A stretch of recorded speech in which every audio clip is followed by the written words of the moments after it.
Namo Bhagavate Vasudevaya. Narayanam Namaskritya Naram Chaya Narottamam Devim Saraswatim Vyasam Tato Jayamudire Nashtapraye Shivabhadreshu Nityam Bhagavata Sevaya Bhagavati Uttam Shloke Bhaktir Bhavati Nashtike. So continuing with the discussion on Prabhupada Lilamrita by Srila Goswami. It's July 1976 and Prabhupada is in New York attending Rath Yatra. All living entities, Prabhupada explained, are children of the Supreme Father Krishna or God. But only in the human form of life can one understand his relationship with God. If one misuses his life and doesn't understand his duty to Krishna, then his life is spoiled. So this is giving lecture after the Rath Yatra. So So yes, if we misuse our life and don't understand our duty to Krishna, and not just don't understand, not do it, then the life is spoiled. Like one example I heard was living in Delhi, if say from Gurgaon, some parents give their teenage son, okay, go to Connaught Place, take this car, take this money and buy this thing. And he takes a car and he picks up his friends and he says, parents, they don't know anything better. And he goes to Shimla and enjoys a weekend there, comes back. And then the parents were worried and then he comes back, he didn't do the work he was supposed to do, rather he just enjoyed. So what are the parents going to do? Well, if it was old time, uh, they would have beaten him up, taken away the car, you don't deserve this car, and give him a cycle maybe. So the point is, we've been given this human form of life to do certain things about understanding Krishna, about self-realization, not to make material progress and make money and this and that. Okay, that can be done on the side, fine. But the primary goal is to engage in service of Krishna. And if we didn't do it, then what? When we go back means go to Yamlok, then Yamaraj is going to say, you didn't do what you were supposed to do, so you don't deserve this human body. Take this animal body or plant body or bird body. So they just take away the facilities. So please do not take this Krishna consciousness movement as any sectarian movement. It's a science of God. Try to understand the science of God. Either you accept it directly or you try to understand through philosophy and science. We have got so many books. Kindly take advantage of this movement. Why we are distributing so many literatures? Soberly and with calm head, try to understand this movement. This is our only mission. Thank you very much. So books are being distributed and temples are there, lectures are being held, just so that we can understand our goal of life and work on it. As Srila Prabhupada left to return to the temple, prasadam distribution began, and the dramatic actors prepared to go on stage with a rendition of Kali and his consort Sim. So dramas were very popular then. Devotees were very enthusiastic in performing. In the evening, the parade and festival received good coverage on all major TV stations, and the next morning, pictures and articles appeared in the newspapers. Prabhupada particularly liked the New York Daily News center spread, where several photos bore a large caption, Fifth Avenue, where East meets West. So center spread with pictures of Rath Yatra. Send this cutting to many places, Prabhupada said. Send it to Indira Gandhi. This title is very nice. This is the point. East meets West. As I always say, the lame man meets the blind man. Together they do wonderful, and apart they cannot do anything. He is lame and he is blind, but if they join together, Indian culture and American money, they will save the whole world. So Indian culture or spiritual culture, he said Prabhupada is lame because he doesn't have that potency. And American money or American culture is blind to spirituality. So, but if the blind man carries a lame man on his shoulder, then both can go further. Lame man can direct, guide the blind man to go whether straight, left, right, and they both can go together. So that should be the way. Srila Prabhupada heard from the New York Times article, which stressed how the parade included hundreds of Indians who were pleased to see they could keep faith even in New York City. The article quoted an Indian immigrant as saying, "We love New York City, America. It's the most beautiful place in the world. No other country will give such freedom for our own ceremony." And that is true.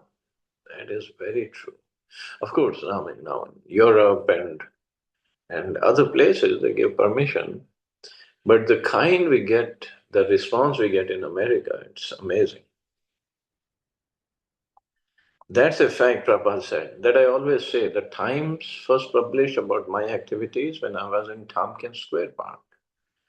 At the festival site, Prashadam had been served to 7,000 people, and even when the devotees had walked back uptown with the cars late at night, hundreds of people had followed and chanted. The devotees were already talking about how to improve the festival for next year. They could have a press box, and Prabhupada suggested they rent a small building downtown and call it Gundicha. Lord Jagannath could stay there for 1 week. Then the devotees should have another procession and festival, with Lord Jagannath returning to the temple on 55th Street. So, different ideas were there. Last night, said Tamal Krishna Goswami, all night we were cleaning up the grounds at the park. So, one woman who lives next to the park said, "In all my years of living here, I've never seen such a wonderful festival held." And on CBS television, that official who is in charge of the park said, "We are very proud to be able to say that this park was founded hundreds of years ago when America was religious, and that spiritual life is still present in Washington Square Park." So they were really appreciative. In fact, now also, when the Rath Yatra is finished and Prashadam is distribution is done, and devotees are there um, to fold up all the tents, all the pandals. Then the devotees team is there to clean up the park also. Devotees do it themselves. So that way, yes, the government is very appreciative. So why not ask the mayor to construct a temple there, said Srila Prabhupada. The devotees all laughed, but Prabhupada thought such things were certainly possible. In Washington Square Park, he wanted a temple. Srila Prabhupada's health was worsening, as often happened when he traveled extensively. Particularly in New York, his health began to suffer. His itinerary was to continue on to London, Paris, Tehran, Bombay, and then to Hyderabad, where he would conduct the opening ceremony of a new ISKCON temple. Senior devotees entreated him to rest a while before going to England and India. He had spent a very pleasant day at the ISKCON farm in Pennsylvania, and the devotees suggested he go there for 2 or 3 months to rest, recover his health, and write. So this Pennsylvania farm in Pennsylvania is called Gita Nagari, and beautiful farm, beautiful. Every day they would beg him to please stay. When he heard that GBC members in New York had unanimously recommended he not immediately travel, he said, "All right, I will not travel." But he could not be bound by the GBC, however, only by Krishna. He already had his plane tickets and he remained set on traveling. On the morning of Prabhupada's departure, a few devotees came to his room to make a last attempt, begging him not to travel. He said nothing, though he was obviously set on leaving. His servants were packing his bags and everything was ready to go. Nevertheless, even as he left his room and got on the elevator, a few men followed, still suggesting he not go. Prabhupada, please reconsider, said Rameshwar Swami. Srila Prabhupada had remained jolly so far, despite his physical weakness and despite his disciples' pleading. But now his face changed. Don't travel, one devotee said, and another added, just stay, sit down and rest. Prabhupada turned and his eyes were very deep. More than ever, he seemed not of his material world. I want the benediction to go on fighting for Krishna, he said, just like Arjuna. So this was his mood. I want benediction to go on fighting for Krishna, just like Arjuna. Everyone remained silent and the important instruction burned into their memories. The elevator opened on the main floor and hundreds of waiting devotees chanted and cheered as Srila Prabhupada walked to his car. And another time, I think not here, but another time he said, don't take away my privilege to struggle for Krishna. He was not well and devotees were asking him to stay. He said, this is my privilege to struggle for Krishna. On the way to the airport, the devotees again began talking about how degraded Kali Yuga was. But you have to go on preaching, Prabhupada advised them. You have to go and try to save these people. As Srila Prabhupada left America, the devotees knew he would remain with them as long as they followed his instructions. Besides, even if he was leaving them, he would return. He was coming from India to New York, then going back to India, then coming to the West. He was always traveling between East and West, tugging the two cultures together, the lame man and the blind. Like Arjun, he was fighting, and like Narad Muni, he was always traveling, glorifying the Supreme Personality of Godhead, Krishna. He would never stop, and those who sincerely followed would be with him. So this is how, even at this age, advanced age of 80 years, he was traveling and preaching. Even his health wasn't cooperating, but still, he was doing his best. Chapter 51. Chant Hare Krishna and Fight. Bombay, January 9th, 1977. Srila Prabhupada started his morning walk before dawn. He and devotees knew their way well through Hare Krishna land to the public road, and once off the property, they turned left, then right, and began walking down the block leading to the beach. The sky began to lighten. At first, they could not visibly distinguish land from sea from sky. But gradually, subtle nuances of color revealed the horizon, and they could see the vast plain of the Arabian Sea stretching to meet the great, even greater sea of sky, where last stars sprinkled and faded.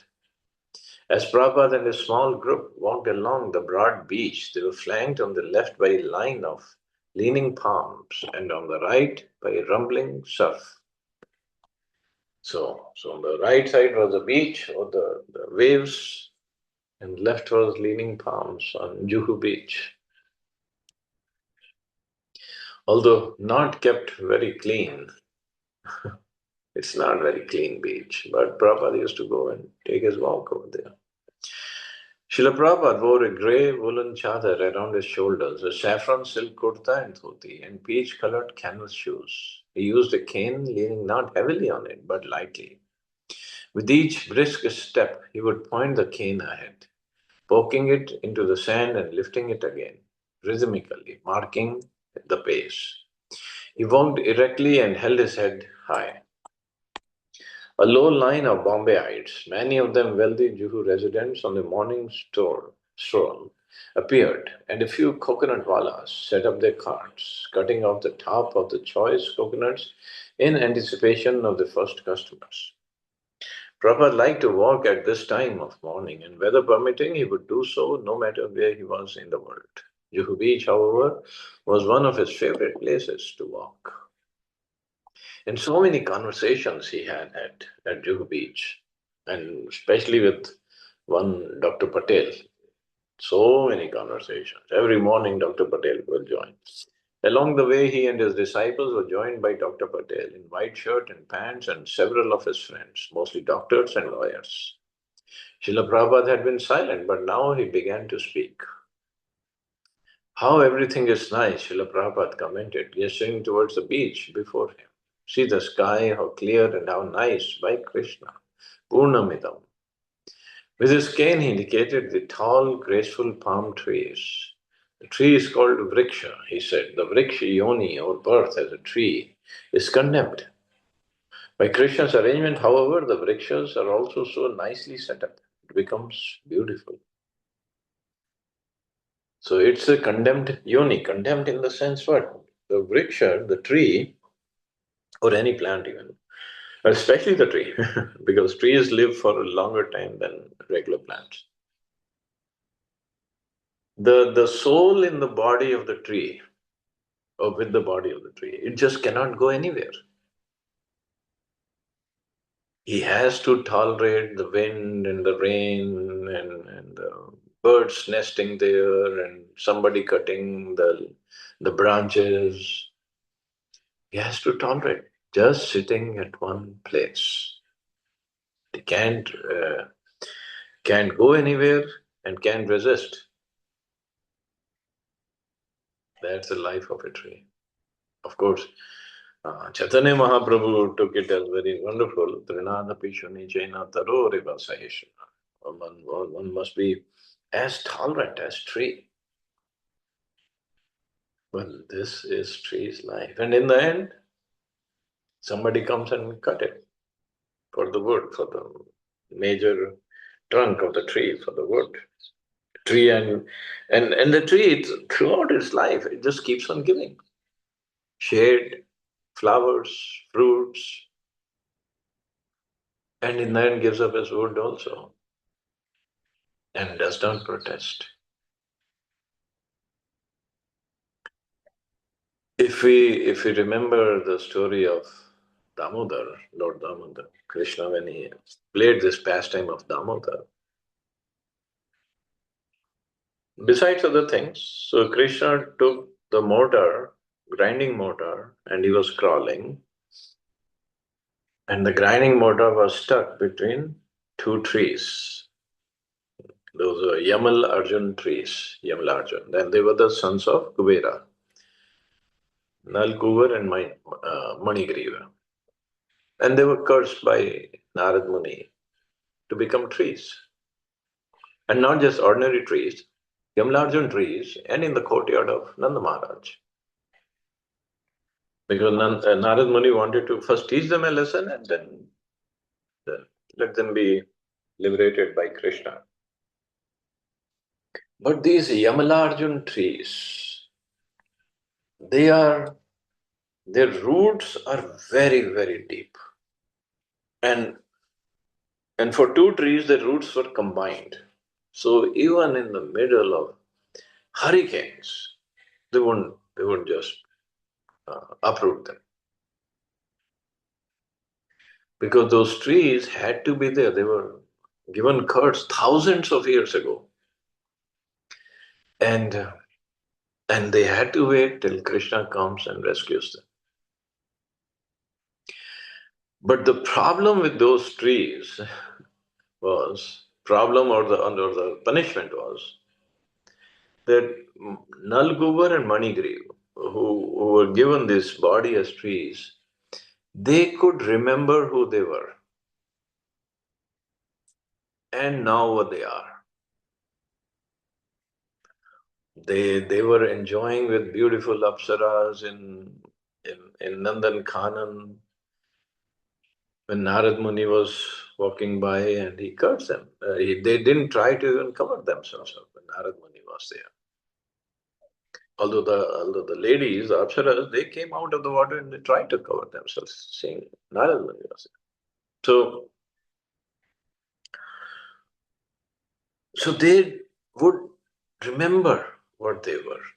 So if like normal soul, when one takes the form of a tree, you won't remember anything. Trees means very much in ignorance. But here, these two boys could remember.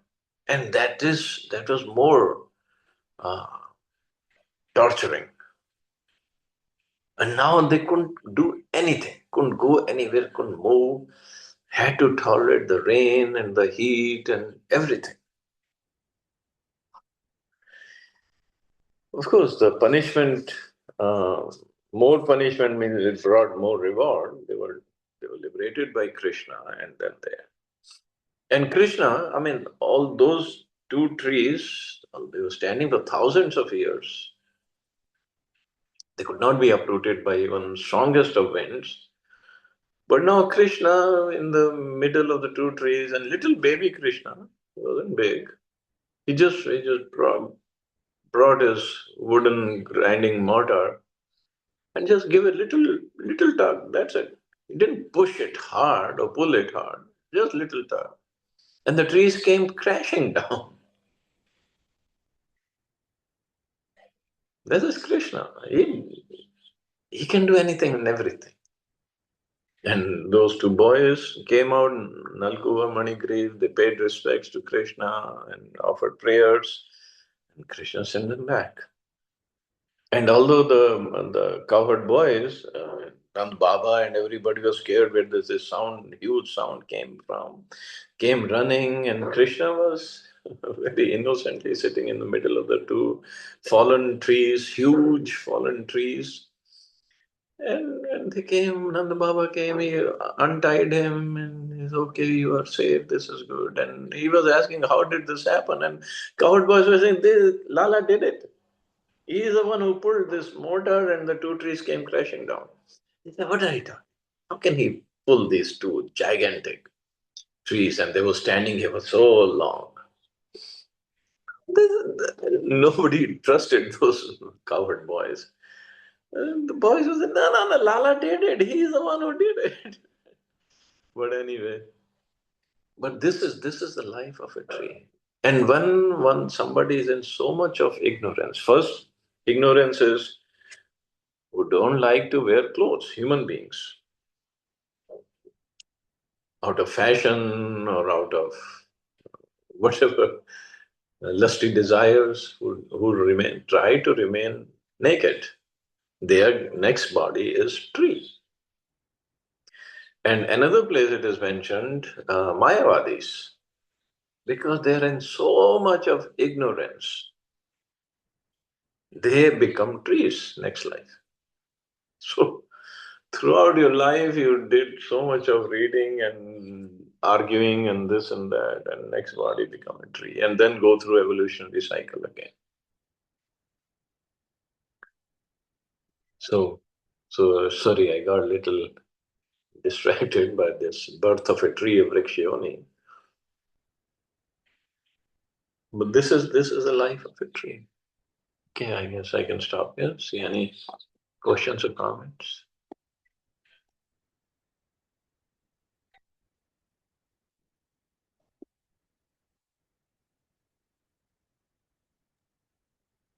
Hare Krishna Prabhu ji. Hare Krishna.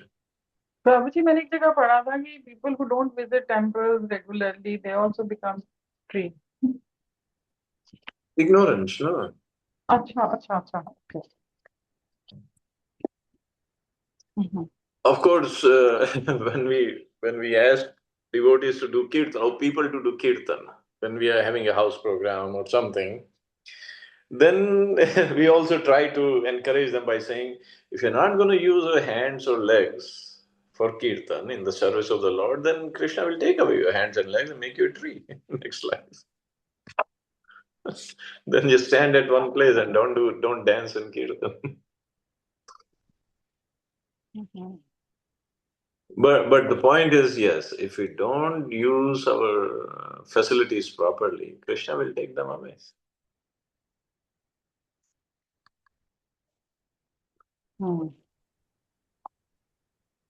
Okay. ठीक है? Okay, man. Thank you Thank you. Prabhu ji. Hare Jai Krishna, Srila जय Prabhupada. Srila Prabhupada. Thank you, Prabhuji. Hare Krishna. Jai Srila Prabhupada.